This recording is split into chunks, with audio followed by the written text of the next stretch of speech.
Welcome to Talker and Riyadh, the Wheel of Time showcast. I am your host, Joe Perry, here with my co-host, Tom Kokoza. I had to stop there and think for a minute, Tom. I get confused when people aren't here. How you doing? I'm doing all right, Joe. It's a little sad that we're missing our third member. Some would say the only talented member of the show. Those people would be mean. Apologies. Yeah. If you could just turn off the episode right now, everybody. Jen's not here. You could. You don't have to. I mean, we're gonna try and give you some news and stuff. But yeah, Jen's not feeling well, and she's unable to make the recording tonight. But we'll soldier on nonetheless. Joe, how are you doing? Is Jen sick? No one ever asks you that. Is Jen sick or is she here? Can you stop taking the joy out of all of our lives? No, Jen, I can't. I'm sorry. I'm okay, Tom. I'm sad too that Jen is not feeling well and not with us. It's just not the same without her. But alas, we must power on and give the listeners what they want, and that is news. Because we've got a bunch of news to talk about. Who thought that we were going to have news just about every week since the show stopped or finished filming? Not me. I was trying to figure out what we were going to do for the next 50 weeks or so. Yes, we needed a year's worth. Well, so let's say there's the trailer, right? Which would be what, like, it's been about a month and a half or so before the season starts. So that would cover us from that whole last month and a half. We've got to do a rewatch probably of season 2, right? I almost feel like we should do cumulative rewatches, like start from the season 1 and do a whole rewatch back up and keep going back. That'll definitely kill some episodes. And then every year we'll just add on another season and start from the beginning again. Right. I don't know. That's a lot. We'd have to do a lot of rewatch episodes. I don't know. Maybe we'll do as they progress. We'll do them in chunks. We'll do episode 1 and 2 rewatch as opposed to 16 episodes of a rewatch. Well, I guess when the show finishes, we could do an entire rewatch. Yes, I think that's worthwhile.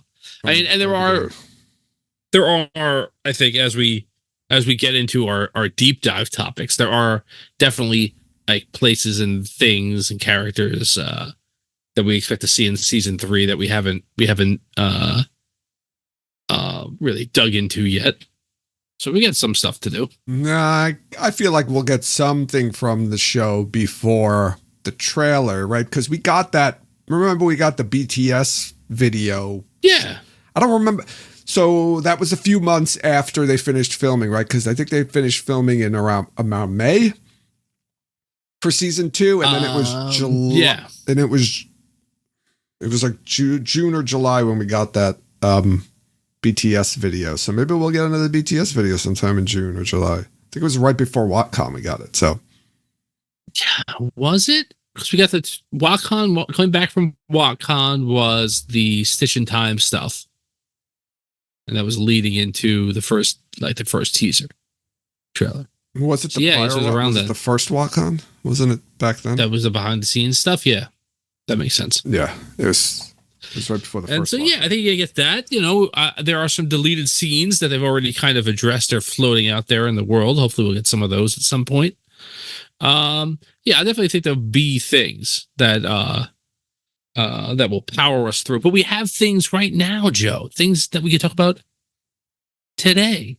Yeah, we do have some stuff we can talk about today, Tom. Thanks to the wonderful people at WatchSeries.com. Where else would we get our news from if not for them? We wouldn't have a podcast if it weren't for them. So thank you, WatchSeries. Not one, but 2 pieces of news this week. And I'm going to start with the one that they just released today. So WatchSeries has identified a new cast member for season 3. And I will quote the article.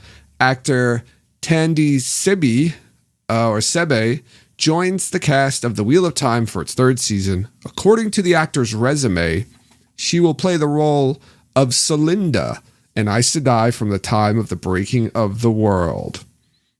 Tom, when you first saw that Celinda was cast, what was the first thought? Well, when I first saw that Celinda was cast, I was like, I don't remember who Celinda is. Yes. Is that a real character or is that going to be an amalgam character?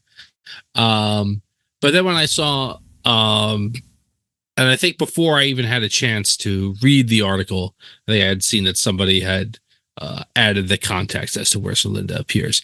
And I was very happy. And I think that, we had anticipated that this would be a scene in the show, like this specific, that this is, she appears in the books at the scene where the Aiel are given their mission by the Aes Sedai, right? She's the one who actually, I think, charges them to get all of these items of power and protect them and keep them safe and keep themselves safe, right? So yeah, and I think we had conjectured that some of the footage that we had seen, some of those leaked stills, might be from this scene, right? But yeah, I'm very excited that having this character be cast lends more credence to that being true, because I think that's one of the coolest scenes in the show. Books, you kept talking about potentially having La Traposai do this exact job, right? The one to send them on their way. But now that we have Celinda here, it seems like they're going to use Celinda. Maybe they're together. I don't know. So I guess putting her in the story and in season 3, taking the place of what you thought La Traposai could do, but knowing that Katie Braben is in season 3, do you think then maybe Katie Braben's in a different scene, potentially like an Age of Legends Lews Therin flashback, or you still think she's going to be part of that Aiel glass columns part? Well, I do think that she is. I think there's a potential. There is a potential for her to be in multiple scenes, whether that be in a Age of Legends Lews Therin flashback, whether Lews Therin appears in Rand's columns experience here, or not. Because I think that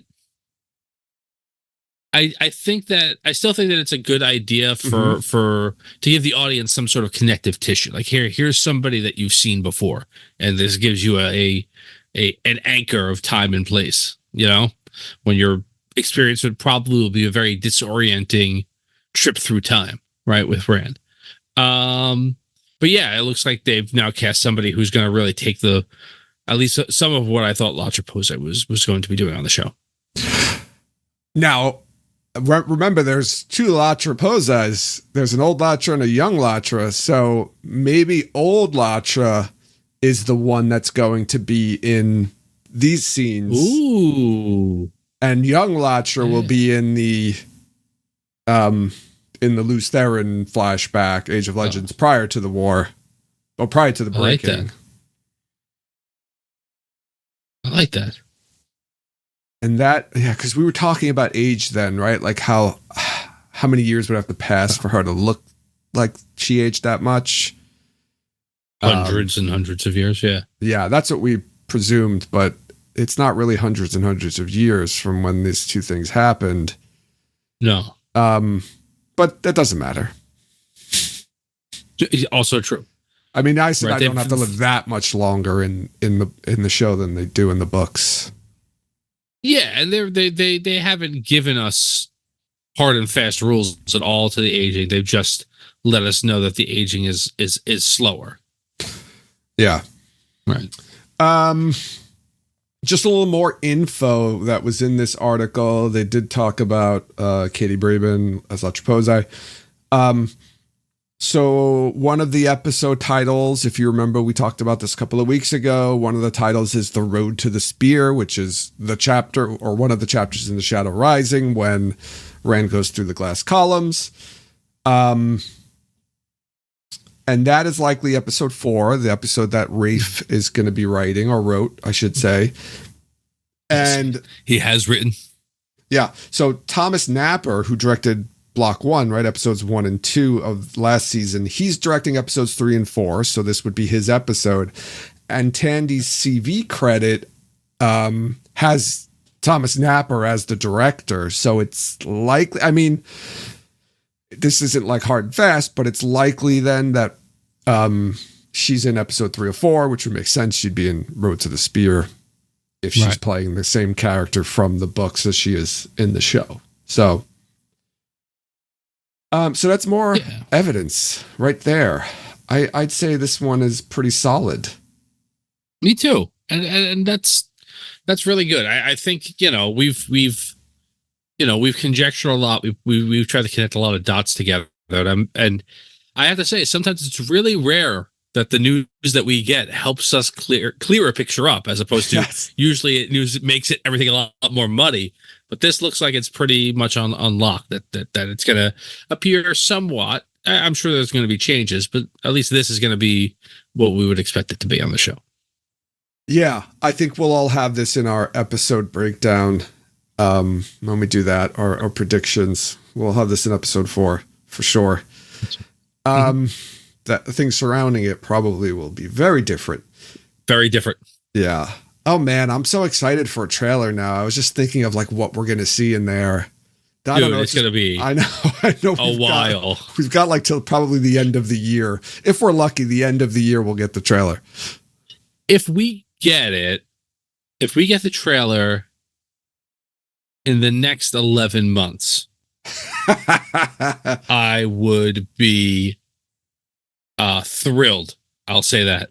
Thrilled. Wow. Oh, because you think they're going to go back into like September again, right?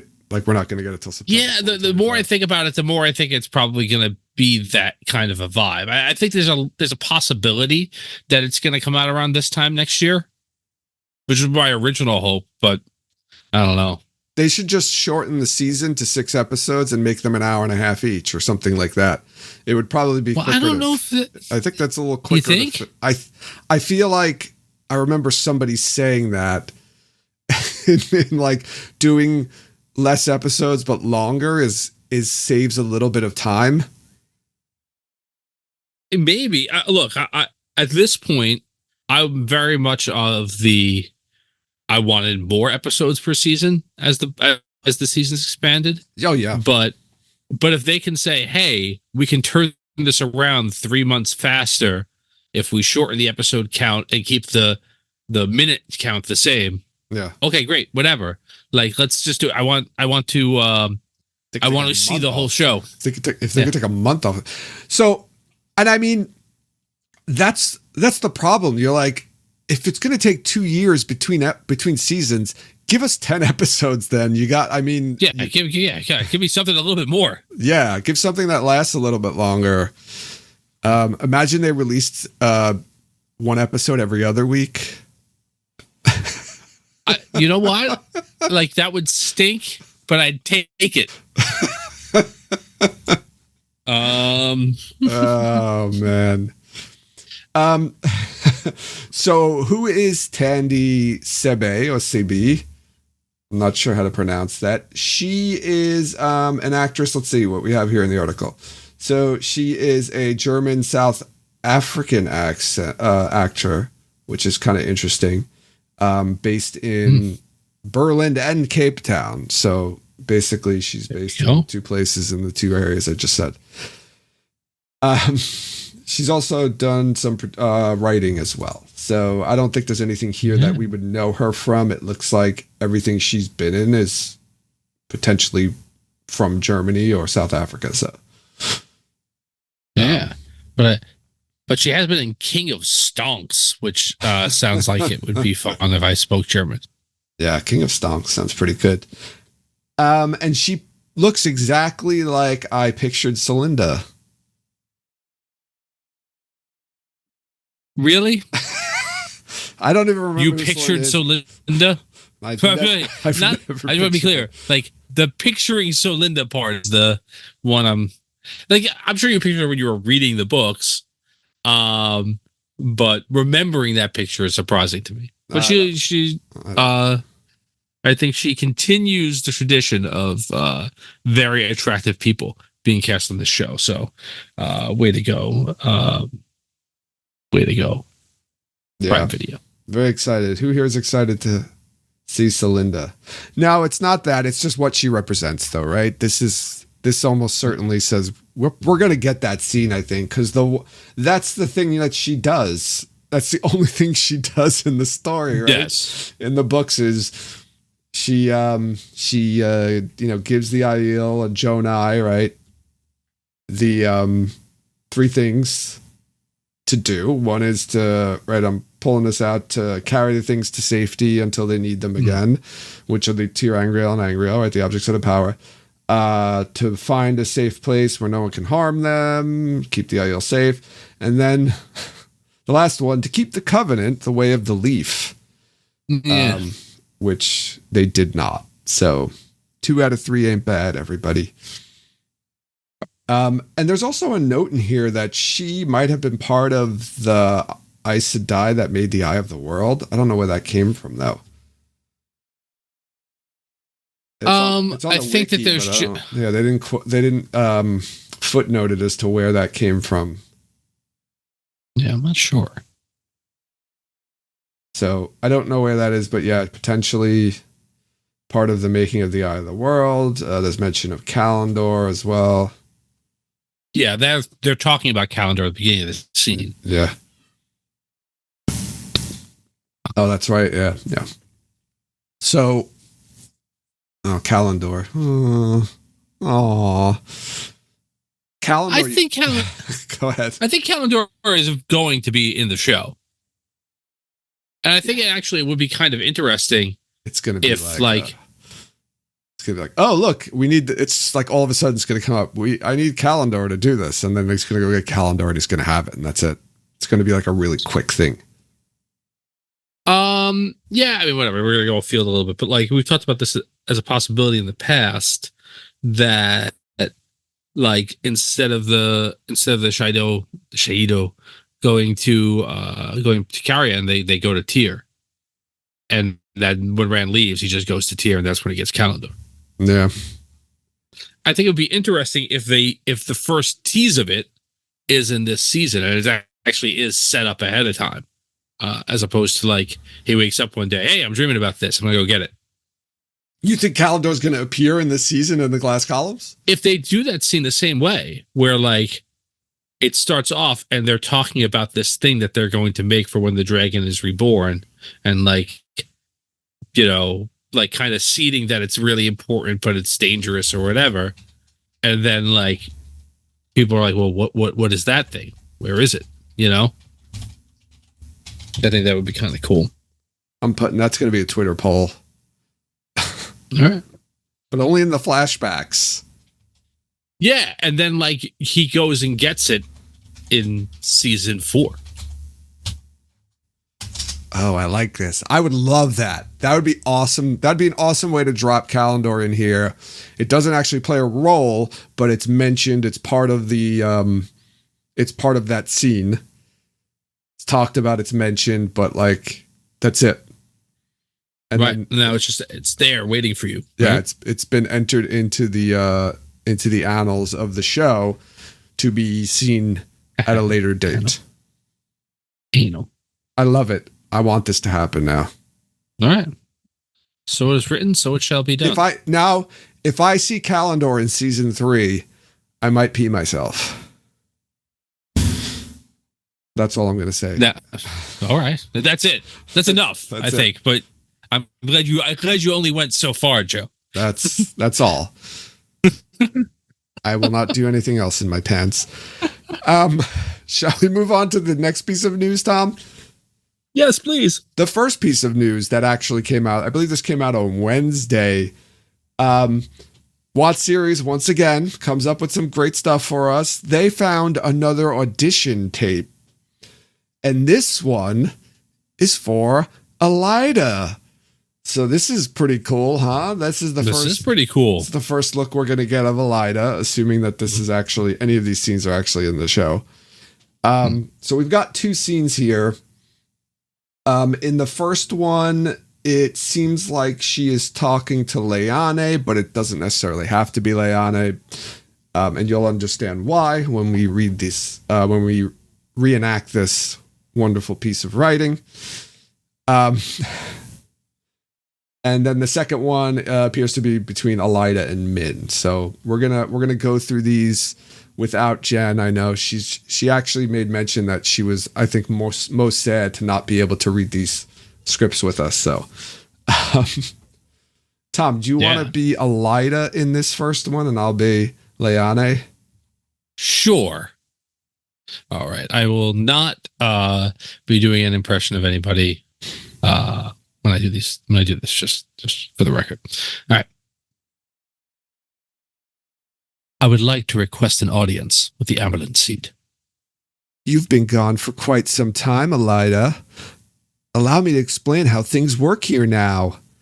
Only sitters may call a meeting with her. It seems I have returned at a bad time for the Amerlin, no? She seems to be dealing with quite the mess at the moment. A clever woman would see my value to help tidy things up.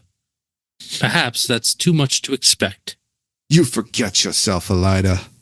On the contrary, I know myself and my duty very well. I have come here in goodwill on behalf of the Queen of Andor to inquire after the well-being of her daughter. A letter would have sufficed. Perhaps, but the Queen hasn't received any correspondence from the White Tower in months. I can only assume that the Amerlin's letters are getting lost. Tell her that the Queen would dearly love to know how her daughter is getting on, assuming the Tower even knows where the girl is. Tell Swan I shall be in my chambers. Ooh, she called her Swan. I love the way they did that. They put that in there. Me too. That's such a little diss on her, disrespect, throwing a little shade at her. All right, so we've got Elaida at the White Tower, clearly, right? I think we can't argue with that. This is probably Leane, I think. I think it's a good guess to be her. She's trying to get to the Amerlin, and she's the keeper, preventing her. There's a couple of things in here that I was kind of curious about. So Elaida's going to see, or wants to see, Swan, the Amerlin. Do we know if she's even in the White? Do you think she's back at the White Tower, Swan, or she's still in Cairhien, or she snuck off somewhere else? What are your thoughts on that? I think that, okay, so my first thought was that she might not be there, right? And that Leon is doing another cover job, kind of like she did in season 2. But I think that covering it with like only sitters can see her is like a really bad cover, because Elaida's, I think, a persuasive enough woman to just get a sitter to go talk to her if that was the necessity. Yeah, you know, that's true. So, but I do wonder if she's not recovered, or emotionally has not recovered from the events of season 2, and that's why she's not seeing anybody. Yeah, I could see it going either way, but I think it makes sense that she's there. I don't see any reason for her not to be there. Do you think we get a scene? Do you think Elaida gets to her at some point in this scene? Well, I say that. Yeah, I think she does. She does get to her. But I mean, like, before that part. We're going to get a scene between the two of them. I don't. I think that the first time they meet, they're on screen together, is the last time that Swan is the Amerlin on the show. Wow. Yeah, we'll probably see that scene of the actual. Yes, I think I think you will. I think so too. All right. I feel like there's got to be a scene between the two of them, because otherwise there's no connection, right? You're going to have, and think about it like from a TV viewer, right? You meet a new character who's another person, and they know all these other people. And then you're going to have the first scene of her and Swan, the Amerlin, is her overthrowing him. There's no table setting, right? You need a scene of the two of them before kind of being a little bit snarky with each other to like set it up I would think, like in a television show, they would do that. Maybe it didn't happen in the books. I don't remember if we get a scene with the two of them. I don't know if you do. Yeah. But it's remember. made apparent. Yeah, it's different because there's a lot more buildup, Yeah. right? And Elaida's been a character in the books, for a while at that time, whereas she's being newly introduced here.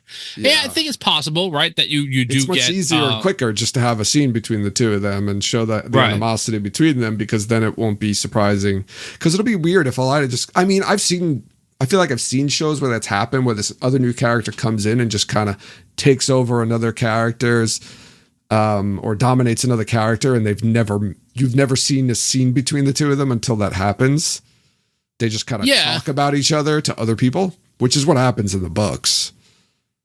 But I feel like it's quicker just to have a scene between the two of them for television. Yeah, I think it does help. I think the show has done a good job, and I've talked about this before, of a much better job than the books do of making people understand why Swan should be overthrown. Like she's made a lot more like blatant judgment call mistakes, right? That aren't just like, hey, I kept the secret, but like really like I'm making this decision and it's the wrong decision, right? And I think it would be good television for Elaida to be confrontational, but not looking at first glance to do this. Like looking to solve a problem, and Swan bungles that as well. And then she goes, well, F this. Like, if she's not going, because remember, and the second scene will help set this scene a little bit more. But the stakes here for Elaida are a lot higher than Swan realizes they are for her. Like, Elaida believes that Elaine is of the utmost importance to the safety of the world. Yeah. Yeah. And the fact that like no one knows where she is or is telling is a huge deal. Yeah, well, especially, in her position, not even just as that foretelling of her knowing that the line of Andor is the key to winning the last battle, but also her role as the advisor to the Queen. And if the White Tower were to have lost her daughter, Elaida would not probably be back, or anyone in the White Tower would be back allowed in the Royal Palace in Camelin. Yeah, definitely. But I mean, if Swan thinks that's the only stake, right, then she may play that scene, that conversation in a different way, dismissing what Elaida's real like focus or importance is, and that could just drive Elaida to say like, this woman can't be in charge anymore. Like she's a mess. I have a question for you then, because there's this is my other question about this. Right, so she's there. She wants to talk to the Amerlin. She's talking about how no one's heard from, they haven't heard from Elaine in months. Where's Elaine? What's going on? At this point in the show, let's say this is a scene from the actual show. Is Elaine in the tower? No, I don't think. I've been on this from. I think I was on this before season 2 came out, but definitely after. Like, the girls do not go back to the tower. I don't think they step foot in the tower until Egwene comes back at the end. Like, that's like they don't go back. I think part of the reason, I'll go even further, part of the reason that Swan is ignoring her is that she can't lie, and she doesn't want to have to tell her they don't even know where she is. Yeah. She just left with a member of the Black Aja months ago, and I hope she's okay. Well, I think at this point, oh God, because of the way they left it in season 2, I was like, well, Maureen would probably send word to her, but nah, that's not going to happen. No, that's not going to happen. She's already, like, again, like, she's made her bet that she's now against the Dragon Reborn, and like, so yeah. Wow. Yeah, so so Elaine's probably not in the tower.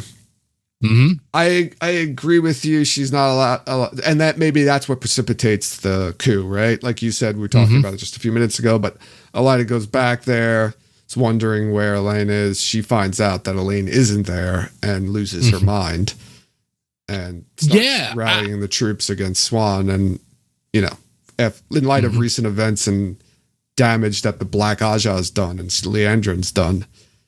And like they know that the Dragon Report is there, and she let him escape with a Forsaken. Like if that gets out, I don't think Swan's going to say that. Nobody's going to know about that.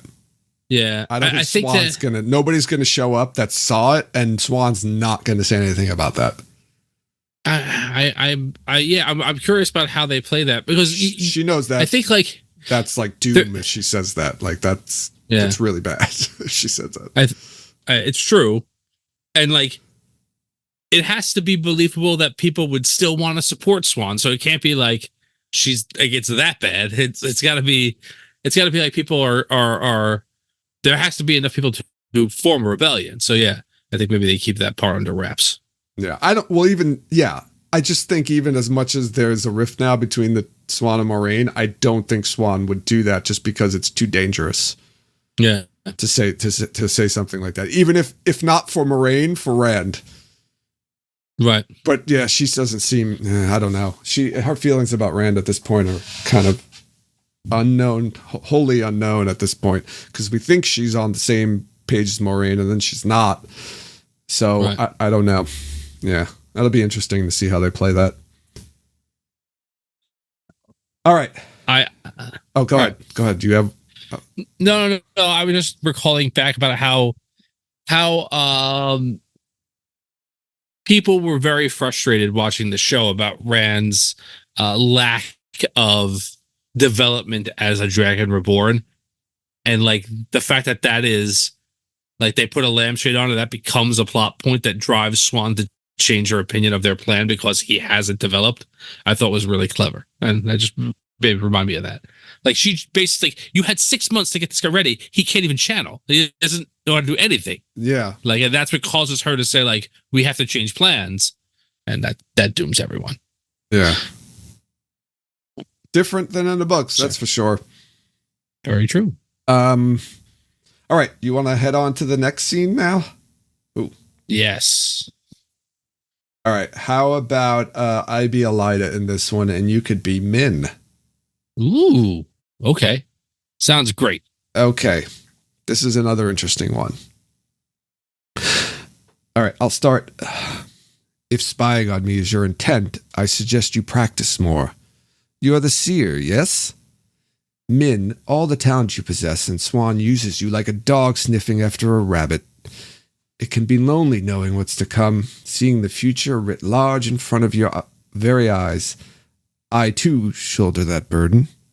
Reference to her foretelling. But I suspect my visions and my prophecies are far less frequent than yours. How do you bear it, child? Not well. I usually look away. Oh, no. Painful as it may be, you must never avert your eyes. Visions in full are uncertain enough, but they are tools that we can use to bring about change. That is why it is called a gift. I had a vision once that the royal line of Andor would be key to the last battle, so I traveled there and helped put the prophecy in action for the pattern. I'm not a big fan of that level of responsibility. With great responsibility comes great power. Those who cannot see need us to see for them. And I may give you one last piece of advice, seer to seer. Never let anyone abuse your gift. The role... That line better not be in the show. With great responsibility comes great power. But I love her being like an inverted evil Uncle Ben from Spider-Man. Like just Spider-Man's great lesson. No, let's just flip it and just say like, yes. Power is the end. That'd be great if they played Elaida like you really like her a lot, and then when she says this line, and then everyone immediately is like, it's like a record scratch.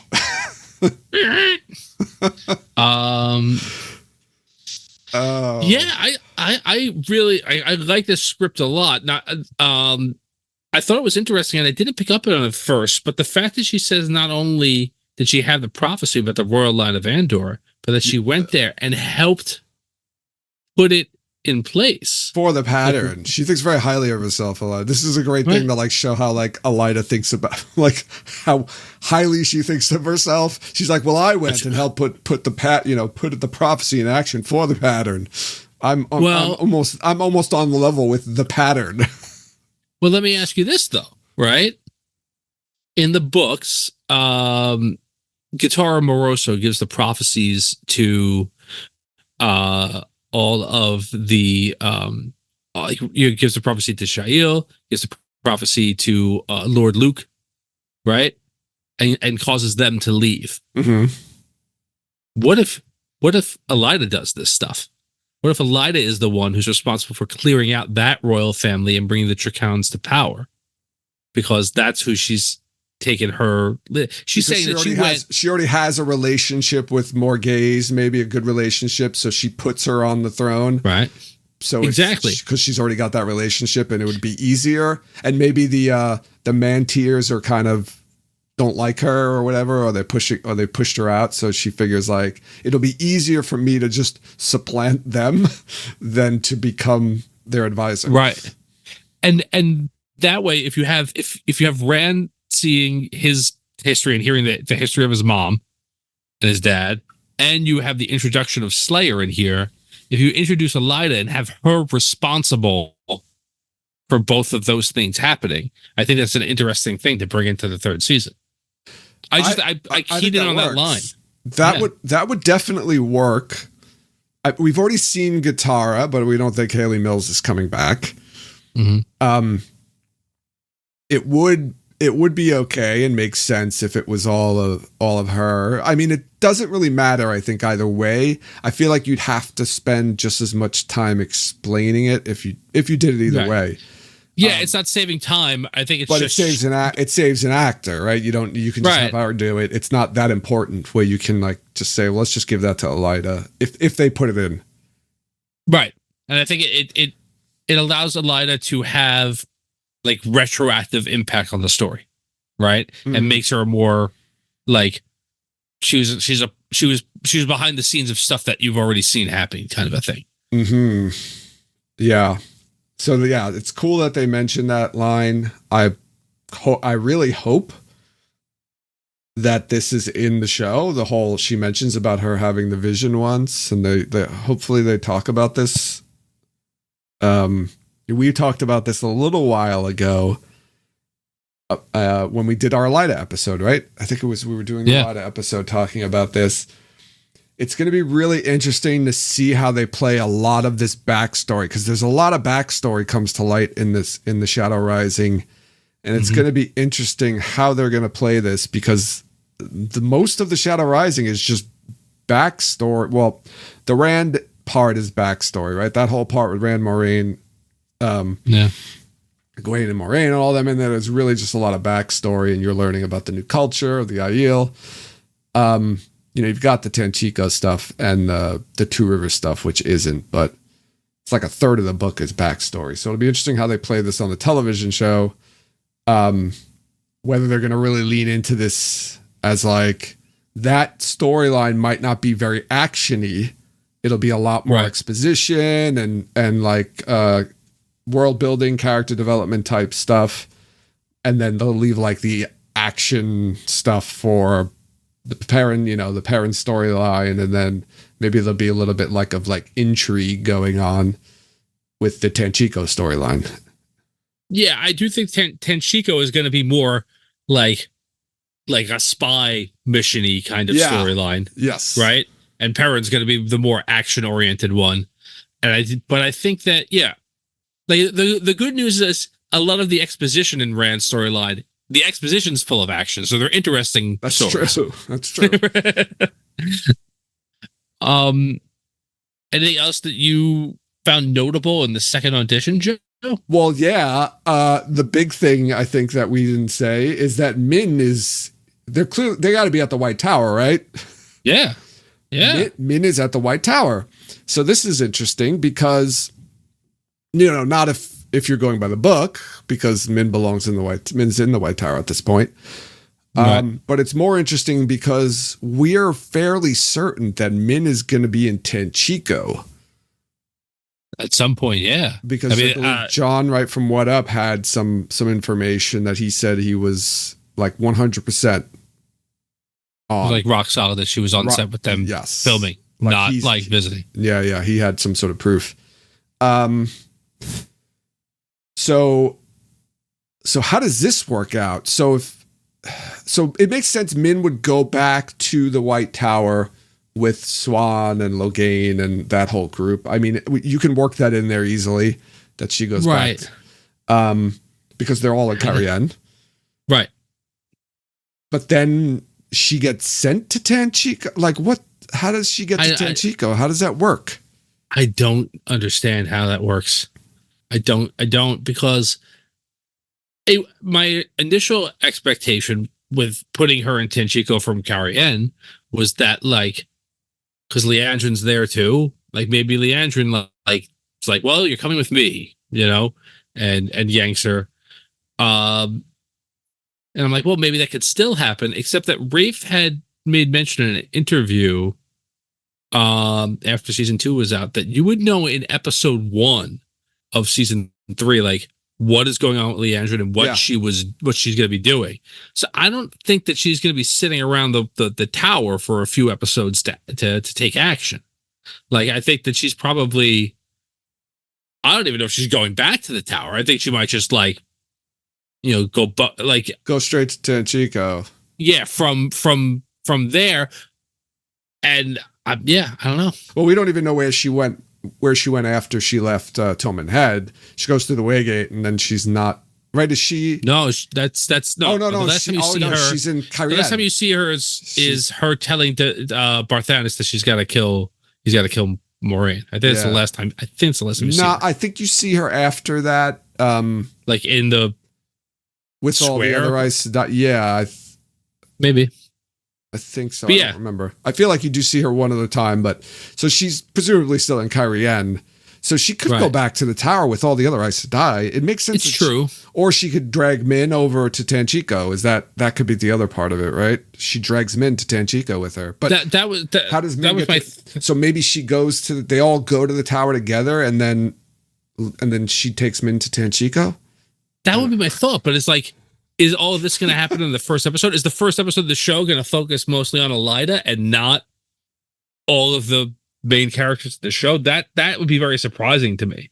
Like, I really thought the White Tower wouldn't really appear until episode 2 or 3. That maybe you'd introduce Elaida in episode 1, like leaving Andor. Well, we're pretty sure there's a scene in the a Royal Palace of Camelin scene. Yeah, but I don't know. So it's, the only thing that makes sense for me is that Min leaves with Leandrin, right? Mm-hmm. She's not going to take the waves by herself. I don't think a Forsaken's going to come and teleport her. So, yeah. I mean, Min being back at the tower, does this give any more weight to the potential of the other girls going back to the tower? I mean, Min's going back to the tower. Why can't Nynaeve and Elaine go? What if Nynaeve and Elaine go back to the tower, but Egwene goes to the waste? And then they all go to Tenchiko. Although that wouldn't really involve Leandrin, probably. Because once they saw Leandrin, it would be bad. Maybe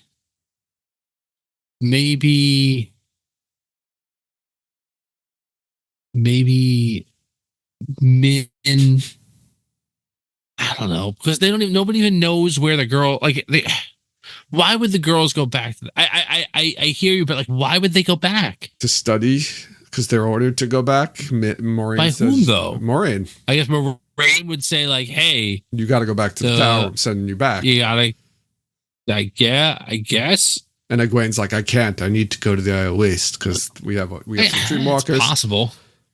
The two of them go back to the White Tower.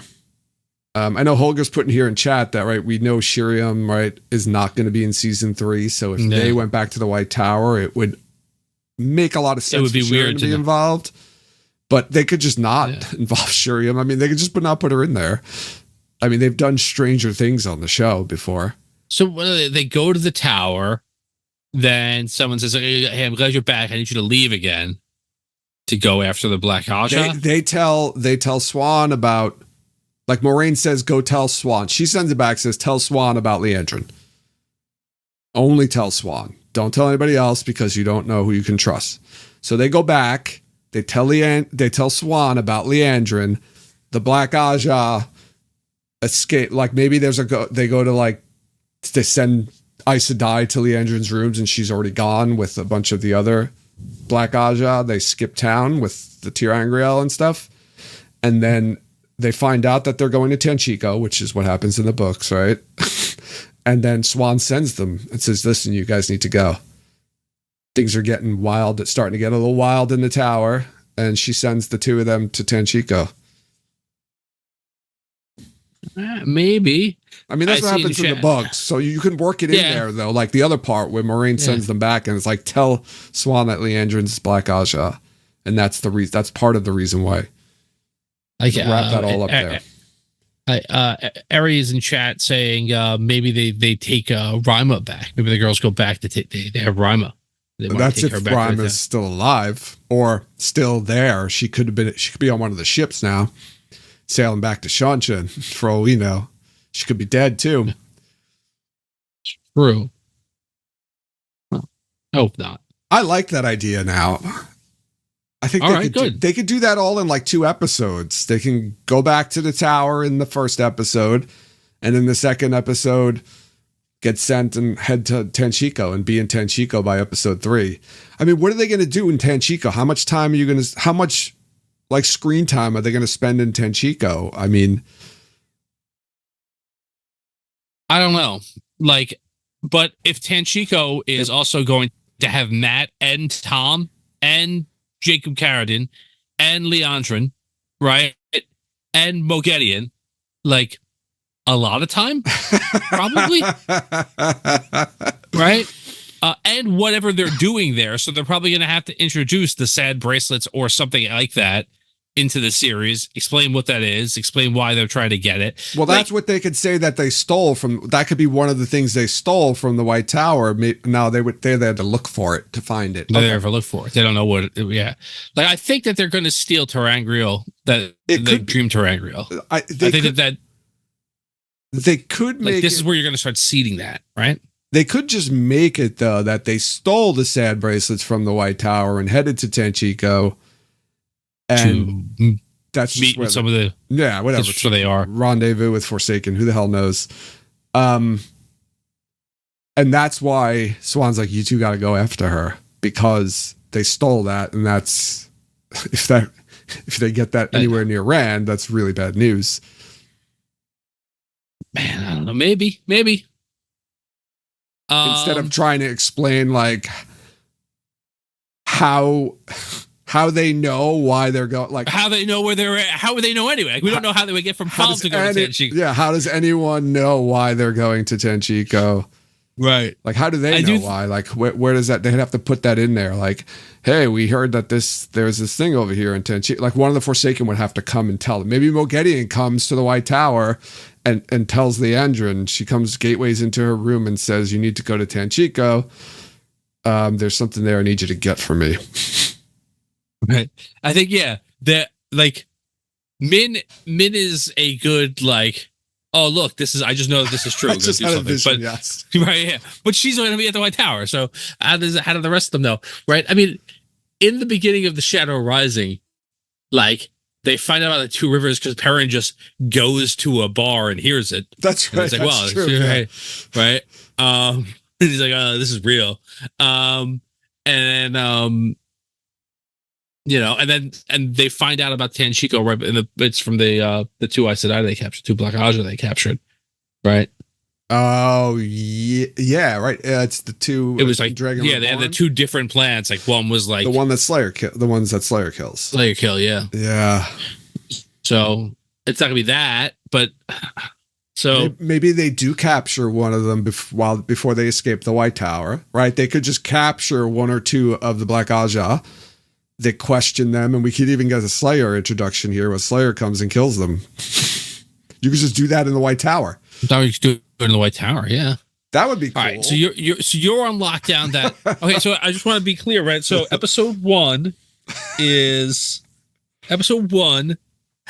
Rand and Elaine forming their relationship. According to Jen and you, Rand and Egwene still have to formally, officially end their relationship. So those things need to have be established in episode Not one. End their relationship, change their relationship. And then everything else has to happen to establish the rest of the season. There has to be a scene in Kamun to introduce Elaida, and it's going to end somehow with the girls going back to the tower, which they will be at in season 2, in episode 2, so that they can leave again in episode 3. Yeah, it's possible. It's possible. I'm telling you, they could do that. They but Rafe's only writing episode 4, we think, right? He's trained his staff well. They might not be in Tanchico. They might not get to Tanchico until episode 4 or 5. I could see that happen. I could see half the season. Yeah. They're There's not plenty even of time. there yet. Really, it is. Right. I mean, Falm's a big part of season 2. They don't spend a ton of time there until the back half of the season. Yeah. So yeah, I think you could do that. Season 3. I'm sorry. Episode 3 is when they'll get to Tanchico. No earlier than episode 3. Do you think? This is now we're just going. I'm just asking questions. Do you think? Why did I just all of a sudden blank on his name? What does he look like? Bail Doman. Is Bail Doman in Tanchico? I was saying that's how they get to Tanchico. Bail Doman sails into Tanchico. But he's at Falm, and if they're gonna go cross country and then come back again. You mean from the White Tower? No, I don't know. I just mean in general. I'm just trying to figure out all of the characters that we think are going to be in this storyline that we're now right. So right, you're gonna have White Cloaks there. You're gonna have Black Aja there. You're gonna have. I don't think White Cloaks are gonna play a big role. I think they're just gonna be there just to keep them around, just to keep everyone aware that this. Well, we're going to have the White Cloaks in the Two Rivers, right? That's going to be the main White Cloak. Right. And Carradine might be in the Two Rivers. We're just assuming he's in Tanchico because he's in Tanchico in the books, right? I'm pretty sure in the same thing that we know that from John that Min is there, that he's there too. I'm pretty sure. There's White Cloaks in Tanchico. Yeah, I think that he's there, right? Because that's his storyline. Is he's in Tanchico. Well, he's trying to rule a Panarch's palace, right?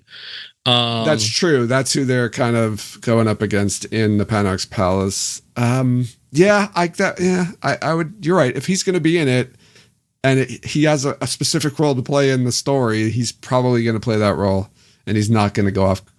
I mean, they could have thrown him if they weren't going to do that whole part, or just write it right around it.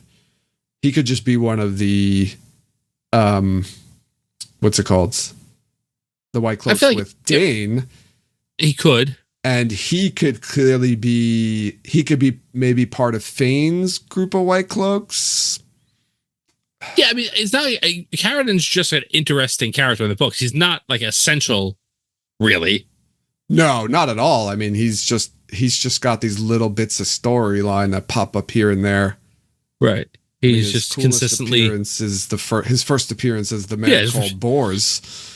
Right. Well, things continue to just get worse and worse for that guy as the series progresses. Yeah.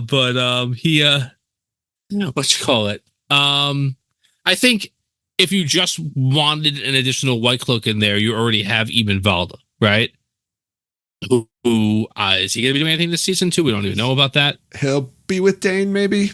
It's Two Rivers, or is he taking over? He hates Perrin. So. He does, but are we going to move to the latter half of the books, right? Where Ibn Valda takes over the White Cloaks. Yeah, I mean, we haven't even met Pedronile. We don't even know if he's going to be in the show. Right, you meet him, I think, in this book in Shadow Rising, and then he gets axed the next. Is it in the prologue? I don't recall. Because isn't it Bayer going back to to tell him what happened? Yeah. Right. Yeah, and then he's in it. I think it's in the prologue, to be honest, or the first chapter. It's definitely very early in this book. So yeah, Min at the tower, right? Oh, I was like, how do we even get started on this all started with Min. We went down. So all right, so let me ask you, right? Does Min? Here's my general. Does Min leave with the girls, with Leandrin, or with Logain and whomever Swan Logain leaves with? If Swan and Liana, yeah, right. Who does Min leave with? She's there at the beginning, like she is at the beginning of Shadow Write Rising. this down. This is another Twitter poll. Write it down. You got this one. Okay. All right. So she either, if this is real, right? We've gotten a couple of audition scripts that weren't in the show. That's true. I have another and a more interesting question to ask. All right. Well, that's fine. That's that one. Question to ask after this. So we've got Min leaving with Leandrin, Min leaving with the girl Elaine and Nynaeve, or Min leaving with Leane, Swan, and Logain. Mm-hmm.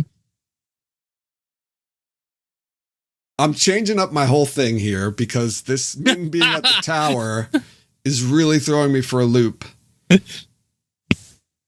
And I guess this wouldn't jibe, though, with the first scene, because in the first scene, it doesn't seem like Elaine's at the tower. Now, maybe this could be before Elaine gets back to the tower. The scene could happen or after they've already sent her away. Or after the tower, after she's gone, she's left again. So I still think this could be possible. And I'm just going to say it because it's probably not going to be possible, just like me keep talking about the red door frame and the Finland, where everything's pointing against that. So I'm just being an idiot just because of what I love and I want it to be in there. But anyway, back to what my thoughts are. I'm going with Elaine and Nynaeve go back to the White Tower, and Min leaves with them to go to Tanchico. That is my final answer. Twitter poll later. All right. I'll tell you this. I've been very opposed to the girls going back to the tower, but if Swan sends Alana and Varen to the Two Rivers and sends these two accepted or novices out, and then basically sends all of the people that she could possibly trust away from her before this event happens, I do kind of like that. That it's just only Liana and her. Right? It would have to be the Elaida scene for this to be true. The Elaida scene would have to be after she's Elaine. Yeah, it would be those are reverse chronological order. Yeah, she would have to, because Elaida wouldn't come to the tower, leave, and then Elaine comes, and then Elaine leaves, and Elaida goes back. Right. Like Elaida wouldn't go anywhere, I don't think. So this would be after Elaine leaves again. Right, which just at the timing is tough for me. It's possible, but it's tough for me. But I do, man, I don't know. I'm liking this right of season 3, though. I think we're getting some good connections here and good ideas. And now I'm going to be disappointed if none of this stuff happens in the show, because I'm thinking we got some good stuff here. Be prepared. I mean, we've got some good ideas here on how to progress the story in a we're cooking it. 8 episodes. But I guess it's too late for that. I like this, though. I like the surprise. I want to know how Min gets what love is go from the White Tower. You want me to show you? Yeah. I want to know how that happens and why that happens and what are the circumstances surrounding that. And why Min even goes to Tenchi. Well, I guess she would just go with Elaine and Nynaeve because she doesn't want to stay at the tower, and she's kind of friends with them, although she's not really friends with them. She's never even met Elaine, and she's met Nynaeve once? Once for like a minute and a half. But Matt's there, and that's the connection that she would have to go to Tanchico. But I don't know. Yeah, okay. She finds So we out know that Matt's- they're friends we know- with Matt, and that she wants to leave and go back to Matt to maybe make amends for what he did, or- what she did. I'll tell you this. Again, I don't think that anyone's going. But if Matt goes back to the tower to get fully healed, then that is the story that they actually do. That's not going to happen. I like that. And then that's why Matt doesn't go to the waste. Look at what Holger has in chat here. Holger's saying she starts in Tanchico. She goes to Tanchico and then goes to the tower. So she starts in Tanchico, then goes to the tower. That doesn't jive with any of what I was saying, but that's a potential thing that could happen. Oh my gosh, nothing makes sense anymore. This is it. I like the first one. No, it doesn't make any sense. That would be so weird. And I get you wanted to be there for when from when the coup happens. So she can then you could put her back on track to her like actual story in the books. But yeah, I don't know why she would start in or that would mean she'd have to go from Kyrian to Tanchico, and I guess Leandrin would take her, right? That would be the only reason to go to Tanchico for her if she's in Kyrian already and doesn't go back to the White Tower. And then like they rescue her from the Black Aja and Tanchico and send her back to the tower to like give a message to Swan that the Black Aja is there.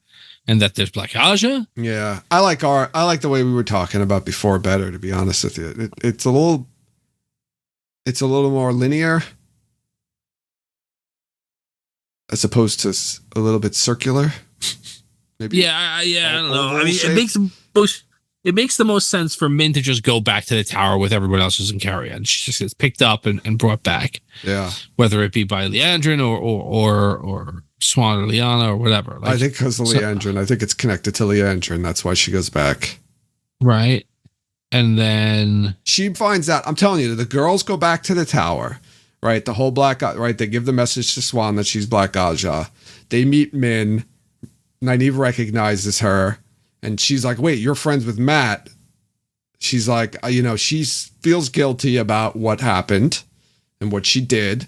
And she wants to go make amends. So basically Swan sends the Black Aja leave. Swan sends them to go after them. And Min's like, well, I'm coming with you because I want to go see Matt. And tags along with them. That's very easy and straightforward. And the best part is it's kind of what happens in the books a little bit, or at least it builds on things that happen in the books. All right.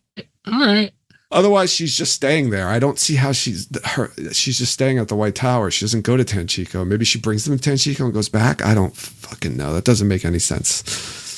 Tanchico's really far away from the White Tower. It's very far. Yeah, right. White Tower to Falm is a 6-month trip by traditional travel. They give you that information in season 2, right? And then you've got to travel not only across the continent, but from close to the north half of the continent to the southern tip, right? Yeah. It's a long journey. Yeah. Well, right. We'll find out in about a year plus or so. But for now, it's fun to speculate. And I feel like no matter how close we think we've come to think we come to know or think we know what's going to happen, because we get all this information, we put it together and we're like, this is going to happen, that's going to happen, and none of it's going to happen. So that's the fun part. Right. If you would have told me a week before season, I don't even take this. If you would have told me after I watched episode 1 that in episode 7 of season 2 they would still be in Carrion, I wouldn't have believed you. Yeah, they spend a lot of time in Carrion. That's the whole. So like, there's no way I like. Right, it's just anything's possible. Anything is possible.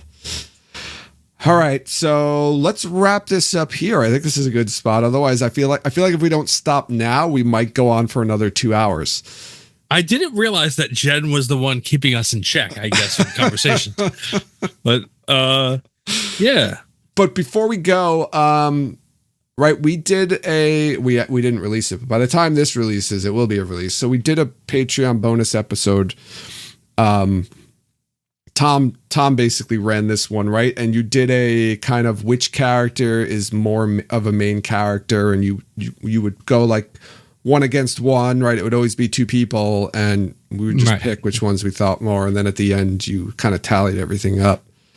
Similar to, and I think we brought this up, that it was kind of like the if you saw The Social Network, what Mark Zuckerberg does when he puts like the Harvard girls against each other, which one's prettier. Right. I didn't. That wasn't the inspiration, but it was very similar. It felt creepy at the end of it. Yeah. But that was like really about like main characters in the series, right? Yeah. Like we were like, trying to figure out, who we thought were the main characters of the series. Yeah. Yeah, and it's a good way because it's like a non-partial way, because you're constantly matching up two characters and trading them off, and then you're just at the end you're just tallying who gets the most votes. So it's not like. Yeah, and you were going back and forth between me and Jen, but whatever. So that episode, that bonus episode, is going to be released. It'll be out before this podcast drops. But Tom actually built kind of like that game. He found a website that supports that type of match game, or not match game, but versus kind of game. So he set it up with all of the Wheel of Time. Oh, how many Wheel of Time characters did you put in there, Tom? There's a lot. I didn't put in nearly all of them, but I believe there's like 2,700 or so. Yeah. I think there's about 100 characters or so in there, right. And yeah, and it's now it's the same thing. It's you go onto the website and you can start to vote, and it's going to give you two random characters, and it's going to ask you which one of these characters is more of a main character in the series. And then it's going to record your vote, and you can vote as much as you want. It's going to keep giving you. Sorry, go ahead, Joe. I was going to say, and it's cumulative in the sense of not just with you. It's cumulative with every person that, right, a bunch of different people can go on it and vote on it. And it's just basically tallying up all the votes that everyone makes on there. And then what we're going to do is we're going to keep that open for maybe about a month or so. And then we'll do an episode on the results and tell you the definitive order of main characters or characters. Maybe we'll finally settle the Tom and convert you to Nynaeve being a primary character. Yeah, I'm very curious to see what the results are going to be. I have to tell you, I think this, like, we want everyone to please go on, vote. It's just a thing. There's no ads or anything like that. The link will be in the show notes. Yeah, but it's really fun to just kind of just go and you're like, oh, that, and like every once in a while, like most of them, you're getting like a random pairing. You'll be easy, and then it's gonna be like two characters. You'll be like, oh my gosh, which one of these is more right? And I'm very curious to see what the results are going to be. Yeah. So yeah, go on if you find it fun. Please, vote as much as you want. The more votes, the better. Share it. The only thing I will say, it says it when you go in, but it is full book spoilers, right? And that doesn't mean anything. I mean, we're always book spoilers here, but there's just a couple of characters that get reincarnated in the course of the books, and I've lumped them together in the poll. Right? Okay. I was about to say, how could character news be spoilers? But yeah, I forgot about that. You did put those. Right. It's really, I mean, it's only book spoilers to book. Yeah. It's for the Forsaken. Right. Yeah. All right. So go check that out. The link is in the show notes. Go share that. We'll also be sharing it on social media because we want to get as many people on there to vote on there as possible. And then it'll be fun. We'll do an episode revealing the results. Only Tom's the one who gets the results. I don't even want you to tell me and Jen the results. I want to be fully surprised when we have this episode. Yeah, I'll wait till we have the episode. I'll pull the results live on the episode. Tom. So I won't know either. Tom, you dog, you. Right in front of all of us. It'll be fun. It'll be fun for all of us. And it's very like what you call it. It gives you a ranking of obviously votes, but it also like gives you a weighted ranking of like, hey, this is how many votes these people got. So like, whatever it is. So it really gives you like a lot of data behind what people vote on. It's a cool, useful tool. Yeah. Yeah. So so go check that out, please. That's going to be a lot of fun, and I'm going to be really curious to see how that goes. I want to remind everyone to follow us on social media. You can follow us on Twitter, Instagram, and Facebook. Join us over in Discord to continue the conversation there. We also post our episodes on YouTube, so go check out our YouTube page and be sure to like and subscribe. Rate and review us wherever you listen to podcasts, and check out our merchandise and Patreon page. You can support us that way. As I said, you'd be able to listen to the episode that we did about this as one of our bonus episodes. Become a patron. And links to all the aforementioned information are included in the show notes to this episode. Final thoughts, Tom? Thanks for doing this, Jen. Get better soon, all right? Yeah, let's go. Let's check in and see how Jen's doing. Jen, what do you feel like doing right now? Let's do butt sex. Oh, Jen. Jen, come on, no. Come on, Jen. That's yeah. No. Yeah. I mean, that doesn't help a cold. They need like bosoms. Oh yeah, well that's true, Jen. Dirty mouth, Jen. All right, let's feel better, Jen. We're looking forward to having you back next week. Thanks everyone for listening, and you'll hear us next time.